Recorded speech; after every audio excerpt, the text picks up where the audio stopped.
Lockdown के इस दौर में घर बैठे बैठे बोर हो चुके लोगों की बैठक महफिल हो चुकी है। और अब अगर किसी को किसी चीज़ का इंतजार है तो वह लॉकडाउन के खुलने का और कोविड-19 की वैक्सीन का। लेकिन इसकी वैक्सीन कब आएगी ये एग्जैक्टली किसी को भी नहीं पता, लेकिन फिर भी दिन में 10 बार इसके बनने की खबरें आती रहती हैं। वहीं इस बार खबर आई है इटली और इजराइल से, जहां इजराइल के डिफेंस मिनिस्टर ने बहुत बड़ा ब्रेक थ्रू बताते हुए दावा किया है कि इजराइल ने कोविड-19 के खिलाफ एक एंटीबॉडी एजेंट तैयार कर लिया है जो मरीज के शरीर में ही कोविड-19 वायरस को पूरी तरह से न्यूट्रलाइज कर देगा तथा साथ में मरीज को भी पूरी तरह से ठीक कर देगा। मैं आपको बता दूं, भारत के कुछ मीडिया ग्रुप और सोशल मीडिया पर लोग यह कहकर फैला रहे हैं कि इजराइल ने कोविड-19 के खिलाफ एक वैक्सीन तैयार कर ली है, लेकिन आपको बता दूं कि वैक्सीन और एक एंटीबॉडी एजेंट में जमीन आसमान का फर्क होता है, जो एक फेक न्यूज है। हालांकि इजराइल भी कोविड-19 के खिलाफ वैक्सीन बनाने की पूरी कोशिश कर रहा है, लेकिन हाल ही में इजराइल ने दावा किया है एंटीबॉडी एजेंट बनाने का, ना कि उसकी वैक्सीन बनाने का। और अगर हम दूसरी बात करें इटली की, तो इटली में हाल ही के दिनों में दावा किया है कि उसने कोविड-19 के खिलाफ दुनिया की पहली वैक्सीन बना ली है, जिसका जल्द ही ह्यूमन ट्रायल भी शुरू हो जाएगा, जो वाकई में ही खुशी की बात है। लेकिन अभी आपको इतना खुश होने की ज़रूरत नहीं है। क्यों? पहले आपको किसी वायरस की वैक्सीन बनाने के प्रोसीजर के बारे में पता होना चाहिए। वर्ल्ड में 40 से ज़्यादा कंट्री और कंपनियां इस वायरस के वैक्सीन बनाने के लिए काम कर रही हैं, और एक कंपनी तो आज से 1.5 महीना पहले ही कोरोना की वैक्सीन का ह्यूमन ट्रायल शुरू कर चुकी है। और वहीं मैं आपको बता दूं कि इनमें से कुछ कंपनियां ऐसी भी हैं जो पहले कुछ दिन पहले आए SARS-1 कोरोना वायरस के ऊपर भी वैक्सीन बना चुकी हैं। इसका मतलब उम्मीद तो है, लेकिन चीज़ें जितनी आसान दिख रही हैं उतनी है नहीं, क्योंकि अगर कोई देश या कोई कंपनी कोरोना की वैक्सीन बना भी लेता है तो उसके बनने और उसके अप्रूव होने में भी कम से कम 1 से 1.5 साल का वक्त लग जाएगा। वो भी ऐसा तब कि जब सब कुछ सही हो। और अगर आपको 1 से 1.5 साल का वक्त ज़्यादा लग रहा है तो मैं आपको बता दूं कि किसी भी वायरस की वैक्सीन बनने और उसके अप्रूव होने में कम से कम 10 से 15 साल का वक्त लगता है। लेकिन वर्ल्ड इमरजेंसी को देखते हुए अगर कोरोना की वैक्सीन 1 से 1.5 साल के अंदर बन और अप्रूव हो जाती है तो यह एक रिकॉर्ड ब्रेकिंग होगा। लेकिन अगर हम इस वैक्सीन को 1 से 1.5 साल के बीच में बना भी लेते हैं तो भी इसे एक एनिमल ट्रायल और एक सक्सेसफुल ह्यूमन ट्रायल के बगैर आम इंसानों को नहीं दिया जा सकता, क्योंकि आपको ट्रीटमेंट और वैक्सीन में अंतर समझना पड़ेगा। ट्रीटमेंट उन लोगों का किया जाता है जो वायरस से पीड़ित हों, लेकिन वैक्सीन उन लोगों को दी जाती है जो पूरी तरह से स्वस्थ हों, क्योंकि इस वैक्सीन को उस वायरस को खत्म करने के लिए बनाया गया है। तो एक स्वस्थ इंसान को इस वैक्सीन के लगने के बाद उसका सुरक्षित होना बहुत जरूरी है, क्योंकि ये एक स्वस्थ इंसान को लगती है तो ऐसी स्थिति में उस वैक्सीन का सुपर सिक्योर होना बहुत ज़्यादा जरूरी है। क्योंकि ट्रीटमेंट के फेल होना एक बार को देखा जा सकता है, लेकिन किसी वैक्सीन का एक स्वस्थ इंसान को दिए जाने के बाद फेल होना यह बहुत ज़्यादा खतरनाक है। ऐसा क्यों?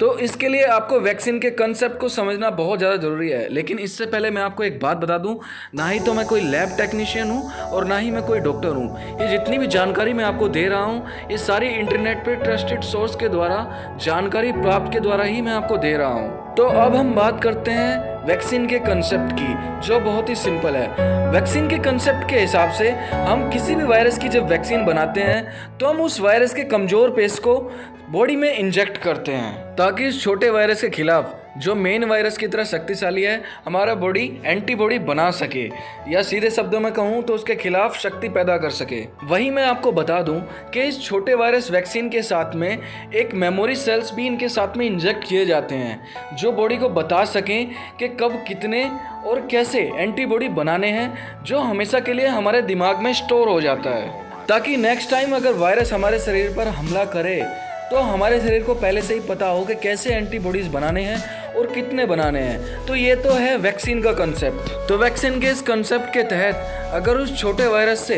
हमारा शरीर रिएक्ट नहीं करता या बहुत ज़्यादा हार्शली रिएक्ट करता है तो दोनों ही स्थिति में उस इंसान की जान जाने का खतरा होता है। तो इसका मतलब यह है कि किसी भी वैक्सीन के सक्सेसफुल ह्यूमन ट्रायल के बगैर अगर हम किसी वैक्सीन को दुनिया भर के स्वस्थ इंसानों को लगा देते हैं और उसका फेलियर आता है तो उसका मतलब यह है कि हमने कोरोना के डर से दुनिया भर के स्वस्थ इंसानों को खुद ब खुद जहर का इंजेक्शन लगा दिया। और यही वो मेन कारण है कि इस कोविड-19 की वैक्सीन का सुपर सिक्योर होना बहुत ज़्यादा ज़रूरी है। जो है या नहीं वो हमें तभी पता चल पाएगा जब इसके बनने वाली वैक्सीन का सक्सेसफुल ह्यूमन ट्रायल हो जाए, जिसकी प्रोसेस काफ़ी लंबी होती है। एटलीस्ट कम से कम 6 से 1 साल तो लगेंगे ही। इसलिए वह पर्सन या लोगों का ग्रुप जिनको यह वैक्सीन दी जाएगी, उनके शरीर को एंटीबॉडी बनाने के लिए कम से कम 2 से 3 महीने लगेंगे। और इतना ही वक्त लगेगा डॉक्टर को यह देखने के लिए कि उस वैक्सीन ने उनके शरीर में कोई साइड इफेक्ट तो नहीं किया है। उसके बावजूद भी अगर सब कुछ सही बैठता है और सब कुछ सही होने के बावजूद भी इस वैक्सीन को अप्रूव होने में भी कम से कम 6 से 7 महीने का वक्त लगेगा और उसके बाद ही इसको लोगों को लगाया जाएगा। और अगर कोई आपको इस दौरान ये बोलता है कि कोरोना की वैक्सीन बना ली गई है, तो आपको ज़्यादा खुश होने की ज़रूरत नहीं है, आपको मिठाइयाँ बांटने की ज़रूरत नहीं है।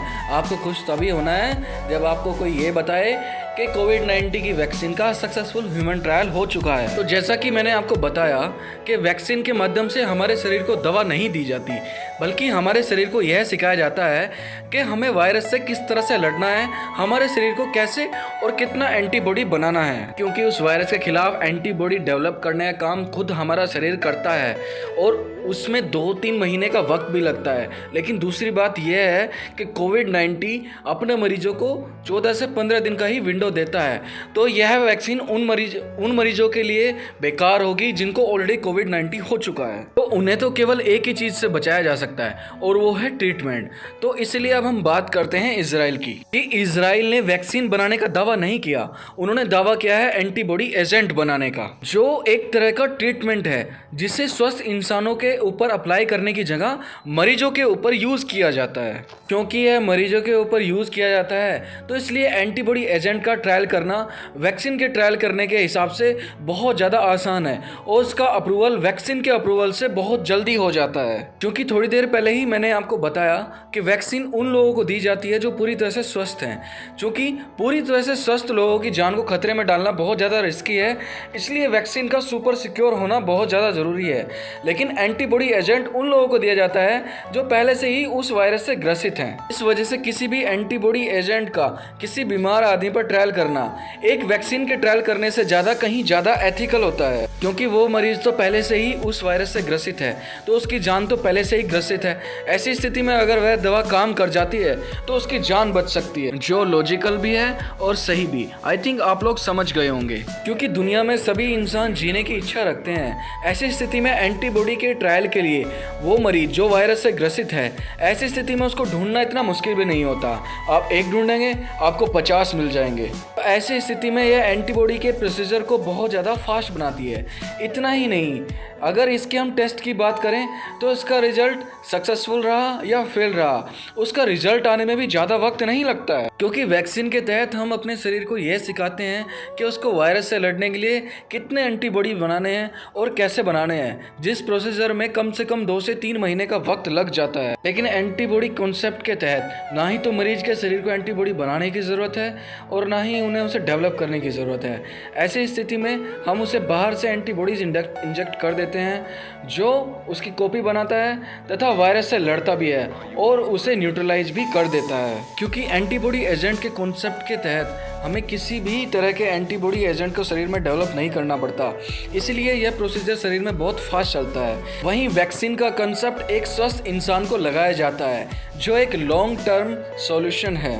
तो इसलिए आपको समझना होगा कि कोरोना की वैक्सीन एक लॉन्ग टर्म इलाज है, जबकि कोरोना का एंटीबॉडी एजेंट एक ट्रीटमेंट है। तो इसीलिए सभी लोगों से अपील है कि घर में रहिए, सुरक्षित रहिए, अपनी तशरीफ का बैठक से महफिल बनाइए और फिर उसी बैठक, महफिल या तशरीफ से इस सब्सक्राइब के लाल बटन को कैसे भी मारिए, कैसे भी दबाइए, मुझे नहीं पता, पर सब्सक्राइब कीजिए। मिलते हैं नेक्स्ट वीडियो में, तब तक के लिए bye bye, thanks for watching.